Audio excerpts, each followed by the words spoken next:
పరిమళము నీదేనా నాలో పరవశం నిజమేనా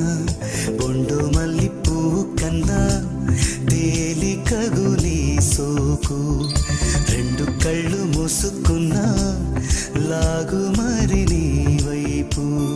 సొగసును చూసి పాడగా